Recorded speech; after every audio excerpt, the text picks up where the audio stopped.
আসসালামু আলাইকুম ওয়া রাহমাতুল্লাহি ওয়া বারাকাতুহু। শুরুতেই বলছি ভিডিওটি স্কিপ করবেন না এবং উপরে ঠেলে দিবেন না, শেয়ার করবেন, ফলো করবেন এবং কমেন্ট করবেন। আমি এই মুহূর্তে যেখানে আছি, আমার পিছনে যে গাছটি দেখা যাচ্ছে এটি সম্ভবত 90 দশকের গাছ।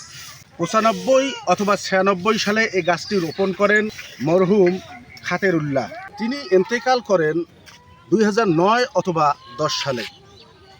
যদিও তিনি 9 এবং 10 সালে মারা গেছে, কিন্তু তার কথা, তার পরিচিতি আজ এই গাছটি বহন করছে। দূর দূরান্ত থেকে পথিক আসে এবং ক্লান্ত কৃষক আসে, এখানে এসে এই গাছের ছায়ায় বসে তারা অনেকটা জিরায়।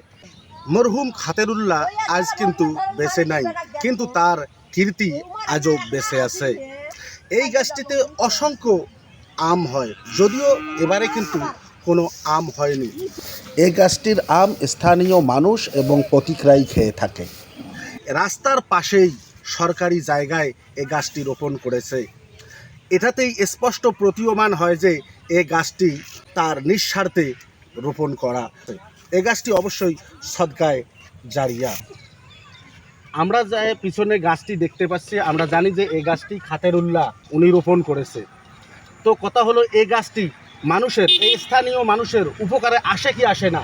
অনেকটাই উপকারে আসে। তো তাহলে যদি আমরা এরকম সকলেই একটি করে গাছ রোপণ করি এরকম ফাঁকা জায়গার মধ্যে, তাহলে অবশ্যই মানুষের উপকার হবে। অবশ্যই। সে লোকের নাম জানেন আপনি? নাম তো জানা আছে, খাতেরুল্লাহ নাম। উনি কি জীবিত আছে? না, মারা গেছেন। আচ্ছা, উনি যে গাছটি রোপণ করে মারা গেলেন, উনি কি এই যে এই গাছটি যে এখানে গাছটা আপনারা এখানে কাজ করতেছেন, পাশাপাশি এখানেই জিরাচ্ছেন, এর আমের গাছের ছায়ায় বা এর আম খাচ্ছেন, তো এতে কি উনি অবশ্যই তো সদকায়ে জারিয়া হিসাবে সওয়াব পাবে নাকি? সব পাবে তো, মানুষের উপকার ছায়া পায়, তার জন্য দোয়া করেন। দোয়া করি। ধন্যবাদ আপনাকে। আচ্ছা। আমার ভিডিও করা এই জন্য যে এরকম যদি আমরা প্রত্যেকে একটি দুটি করি এরকম খোলা মাঠে ফলজ গাছ রোপণ করি, তাহলে আমরা থাকবো না খাতেরুল্লাহর মতো, আমরা থাকবো না, কিন্তু এই গাছ আমাদের কীর্তি বহন করবে।